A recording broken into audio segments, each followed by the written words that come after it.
आज इस ऐतिहासिक गांव हुस्सेपुर में अपने साथी, अपने दोस्त, हमसफर स्वर्गीय रामायण जी के तीसरी पुण्यतिथि पर श्रद्धा का सुमन अर्पित करते हुए आज इस कार्यक्रम की अध्यक्षता कर रहे अध्यक्ष मंडल के नेतागण, मऊ से चल के आए हुए आदरणीय मिश्रा जी, कम्युनिस्ट पार्टी के सचिव भाई जनार्दन जी, सुरेंद्र जी और समस्त यहां बैठे नेतागण, प्रधान बंधु, पूर्व प्रधान बंधु, सम्मानित हमारे बड़े बुजुर्गों, भाइयों, नौजवान साथियों और परिवार के लोग। मैं सबसे पहले तो परिवार के लोगों को धन्यवाद देना चाहूंगा कि उन्होंने हम सबको मौका दिया कि अपने साथी, अपने दोस्त को श्रद्धा के सुमन अर्पित कर सकूं। ये उनका बहुत बड़ा बड़कपन है। धीरे धीरे ये प्रथा बिल्कुल खत्म हो रही है कि हम समाज के अगुआ को, समाज के लिए कुछ काम करने वाले लोगों को श्रद्धा सुमन अर्पित करना भी अब धीरे धीरे भूलते जा रहे हैं।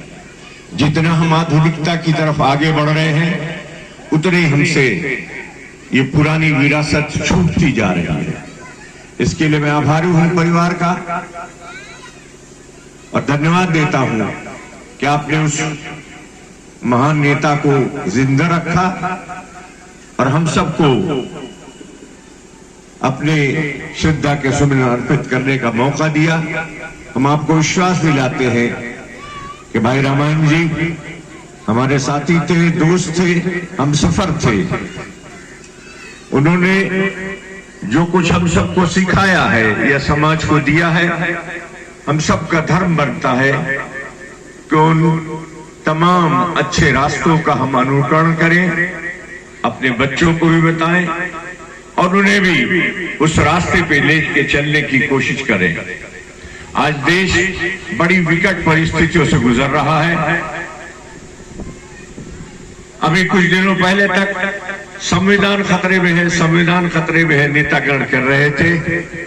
अब तो लग रहा है कि संविधान में मिले हुए सारे मूलभूत अधिकार हम सबके खत्म होने जा रहे हैं। बाबा साहब ने जो गांव गिराव देहातों के अनपढ़ बूढ़े जवान सबको एक वोट देने का जो अधिकार दिया था, जिससे सत्ता का परिवर्तन होता था, व्यवस्था का परिवर्तन होता था, वो भी अब हमसे छिनता चला जा रहा है।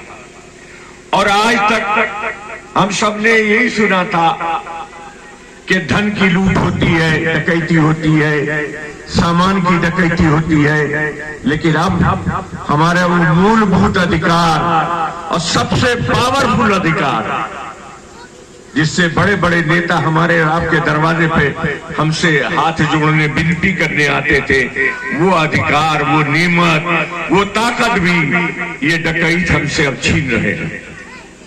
अभी बिहार में जो हो रहा है नंगा नाच, 65 लाख लोग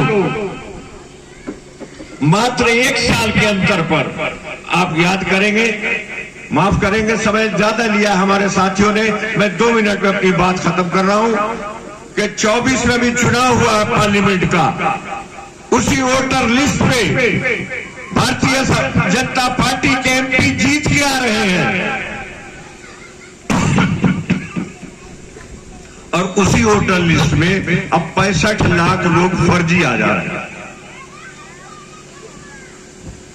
कहां से 1 साल में 65 लाख फर्जी लोग हो गए? जिंदा को मुर्दा दिखा दिया गया है। एक जगह हमारा वोट है तो 2 जगह दिखा दिया गया है। इस तरह वोटों की डकैती हुई है और इसके लिए हम सबको चिंतित होने की जरूरत है कि अगर हमारा संविधान का सबसे मूलभूत अधिकार वोट की ताकत जिससे सत्ता परिवर्तन हो सकती थी, व्यवस्था परिवर्तन हो सकती थी, अगर उस पर डकैती पड़ गई तो हम कहां के होंगे। इसलिए इस पुनीत अवसर पर मैं ज्यादा कुछ न कहते हुए आपको केवल एक याद दिला रहा हूं कि आप सब संघर्षों के कोख में पैदा हुए हैं। इसके लिए हम सबको संघर्ष करना पड़ेगा कि हम भारतवर्ष के नागरिक हैं, यहाँ के मतदाता हैं, और उसके लिए जो कुछ भी लड़ाई लड़नी पड़े, अपने को मतदाता रहने के लिए साबित करने के लिए हम सबको मिलजुल के लड़ना पड़ेगा। उस 65 लाख की संख्या को जब विधानसभा में बांटा जा रहा है तो एक एक विधानसभा में 25,000 वोट आ जा रहे हैं।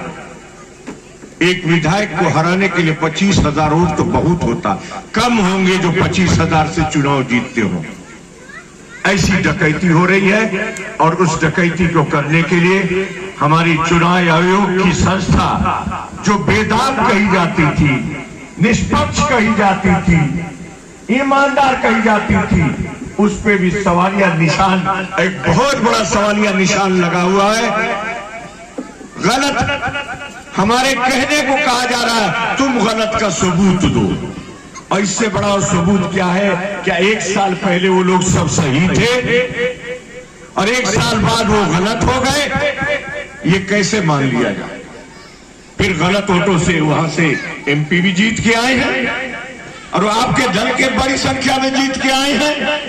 तो क्या उन एमपीओ से, उन जो गलत वोटरों के वोट से वो जीते हैं, उनको आप वापस बुला लोगे?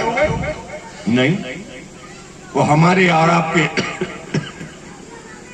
हक को छीनना चाहते हैं। इसलिए साथियों, अब तक अलग अलग मुद्दों पर लड़ाइयां होती रही हैं। संघर्ष सब मिलजुल के, किसान, मजदूर, व्यापारी, हिंदू, मुस्लिम, सिख, ईसाई सब लौटते थे। अब इस वक्त जो देश के सामने सबसे बड़ी समस्या खड़ी है कि हमारे मूल अधिकार छीने जा रहे हैं, मौलिक अधिकार छीने जा रहे हैं, उसको बचाने के लिए हम सब एक होकर के संघर्ष करें। आदरणीय स्वर्गीय रामायण सिंह जी की सबसे बड़ी शिक्षा और सबसे बड़ा श्रद्धांजलि यही होगी कि हम अपने मौलिक अधिकारों को बचाने के लिए तत्पर हों, जागे और उस संघर्ष में साथी बने।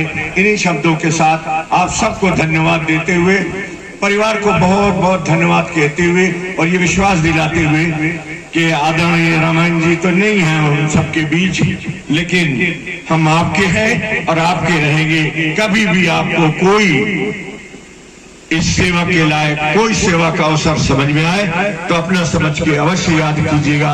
हम आपके साथ कंधे से कंधा मिला के खड़े रहेंगे। सबको बहुत बहुत धन्यवाद। आए हुए मेहमानों को जो मऊ से और जिले के कोने कोने से चल के आए हैं, अपने श्रद्धा के सुमन भाई स्वर्गीय रामायण जी को अर्पित किए हैं और उन्होंने जो हमें रास्ते बताए हैं, उस रास्ते पे हम सब चलने की प्रेरणा मिली है और हम सब उस पर चलने की कोशिश करेंगे। इन्हीं आशा विश्वास के साथ तमाम आयोजक लोगों को बहुत बहुत धन्यवाद कहते हुए अपनी बात समाप्त करता हूं।